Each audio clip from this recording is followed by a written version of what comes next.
오늘의 10분 말씀 잠언 11장 1절부터 15절입니다. 9절 말씀 한 절 읽도록 하겠습니다. 악인은 입으로 그의 이웃을 망하게 하여도 의인은 그의 지식으로 말미암아 구원을 얻느니라. 전장 10장에서는 보응의 원리, 즉 악한 길에 있는 자는 멸망이 있을 것이고 선한 길에 있는 자에게는 상급이 있는 가르침으로 악의 길을 억제하고 생명의 길로 가야 함을 강조했습니다. 그리고 특별히 의인에게는 게으르지 말고 근면해야 함과 동시에 언어적 생활에 강조점을 두었습니다. 오늘 본문 11장은 동일하게 보응의 원리를 가지고 공동체 사회 속에 악인과 의인을 비교하며 악인들의 결과를 드러내고 있습니다. 특별히 사업과 관련된 가르침을 주고 있습니다. 혹시 개인적으로 사업을 하고 계시다면 오늘 본문을 더욱더 귀담아 들으셔야 할 것 같습니다. 오늘 본문은 의를 4가지 키워드로 표현하고 있습니다. 첫 번째는 정직입니다. 두 번째는 공의입니다. 세 번째 키워드는 침묵의 지혜입니다. 그리고 마지막 4번째는 평안입니다. 오늘 본문을 통해 나의 정직, 공의, 침묵의 지혜, 그리고 평안을 살펴보시길 바랍니다. 첫 번째 키워드는 정직으로 1절과 3절입니다.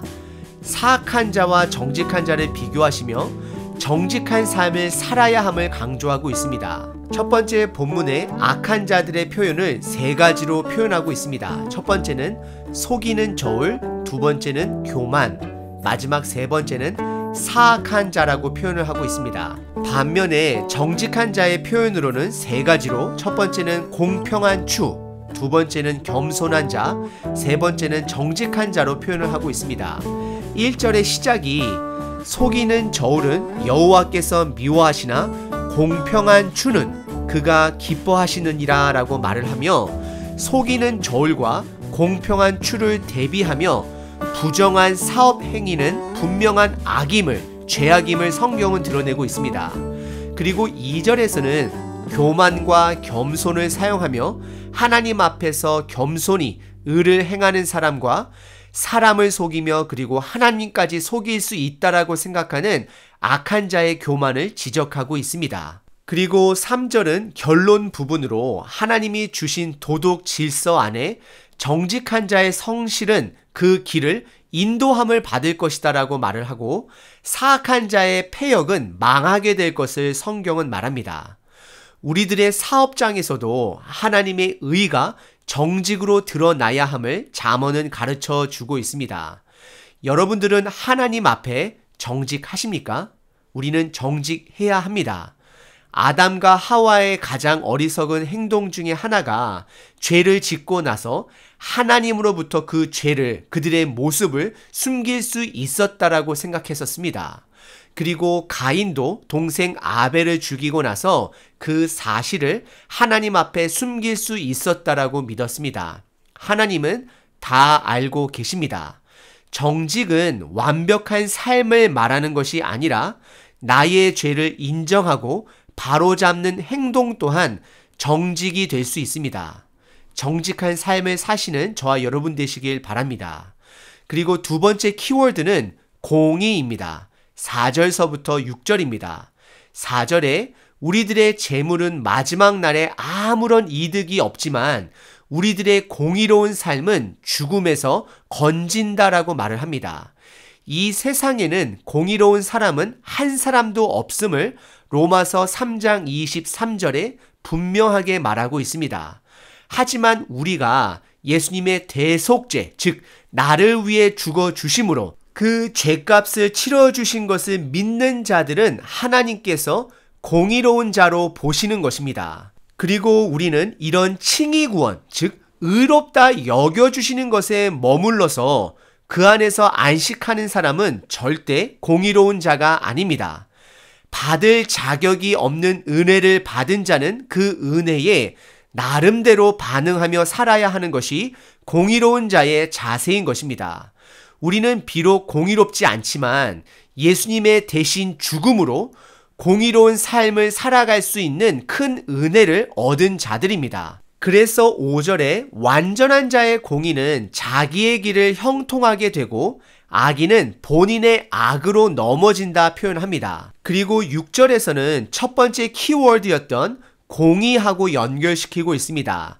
정직한 자의 공의는 자기를 건진다라고 말을 합니다. 하지만 사악한 자는 자기의 악으로 잡힌다라고 말을 하면서 공의로운 삶을 살아야 함을 강조하고 있습니다. 우리들 자체는 공의롭지 않습니다. 다만 예수님의 은혜를 통해 공의로운 삶의 방향을 가지게 된 것입니다. 그리고 7절서부터 11절은 악인과 의인을 비교하며 악인은 멸망을 받을 것이고 의인은 구원받을 것을 연결해서 강조하고 있습니다. 그리고 특별히 10절과 11절에 의인의 형통은 성읍이 즐거워한다 말합니다. 이것은 의인의 형통은 사회를 즐겁게 한다라고 말을 합니다. 하지만 악인의 패망 또한 사회가 기뻐할 것을 말하고 있습니다. 결국 하나님께서 예수님을 이 땅에 보내주심으로 온전한 심판, 온전한 구원을 이루실 것을 구원과 심판으로 표현하고 있는 것입니다. 그리고 오늘 본문의 세 번째 키워드는 침묵의 지혜 부분입니다. 12절과 13절인데요.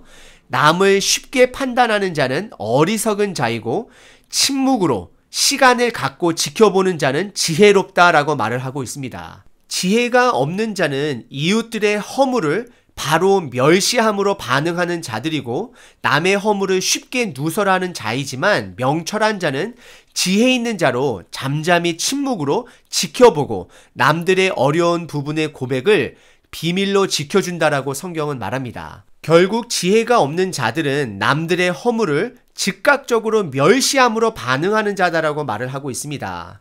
지금 우리 시대에 보게 되면 온라인 상에 남들의 허물을 댓글로 쉽게 반응하는 시대에 살고 있습니다. 여러분들은 어떠하신가요?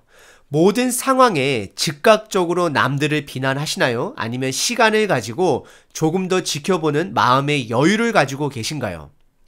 그리고 오늘 본문의 네 번째 키워드는 14절과 15절에 나와 있는 평안입니다.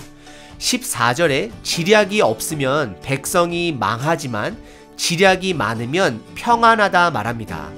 그리고 타인을 위해 보증을 서는 사람은 손해를 당하여도 보증이 되기를 싫어하는 자는 평안하다 말을 합니다.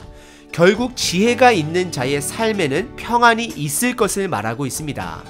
지략이라고 하는 것은 계획이 있다라는 것을 말합니다. 계획이 있다라는 것은 하나님의 말씀으로부터 가르침을 받는 사람을 말하는 것입니다. 하나님의 가르침을 가진 리더는 지략이 있으므로 함께하는 사람들이 평안하게 될 것입니다. 그리고 더 나아가 지혜로운 자는 본인이 감당하지 못할 물질적 책임을 지는 자가 아니라 보증을 서기보다는 도와줄 수 있는 만큼 도와줌으로 보증보다는 겸손히 본인의 한계를 인정할 줄 알아야 합니다. 때로는 우리 주변에 사랑과 우정이라는 이름으로 나의 책임의 한계를 초과하는 사람들이 평안이 아닌 사람도 잃고 물질도 잃고 고통 속에서 사는 사람들을 종종 보게 됩니다. 오늘 본문은 4가지 키워드를 통해 사회 공동체 속에 어떻게 지혜 있게 살아가야 할지를 가르치고 있습니다. 첫 번째는 정직이었습니다. 우리는 사람들 앞에서만 정직한 사람이 아니라 하나님 앞에서 정직한 사람이 되어야 합니다. 실수할 수 있습니다. 그것을 정직하게 고백하고 인정하고 바로 잡으면 그 사람은 정직한 사람입니다. 두 번째는 공의입니다. 이 세상에 공의로운 사람은 없습니다. 다만 예수님의 공로로 날마다 공의에 가까워지는 사람이 될 수 있도록 노력해야 합니다. 그 공의로운 삶의 방향이 우리를 구원에 이르게 할 것입니다. 그리고 세 번째 키워드는 침묵의 지혜입니다. 이것은 공동체 속에 남의 허물을 즉각 드러내고 싶은 마음이 있다 할지라도 침묵으로 잠시 지켜봐야 하는 지혜가 있어야 함을 말하고 있습니다. 그리고 마지막 네 번째는 평안입니다. 하나님의 가르침을 품고 그 삶을 따르는 삶에는 평안이 있을 것을 성경이 말하고 있습니다. 오늘 하루 하나님 앞에 정직한 삶, 더욱더 공의로운 삶, 침묵하는 지혜로 평안한 하루 되시길 바랍니다.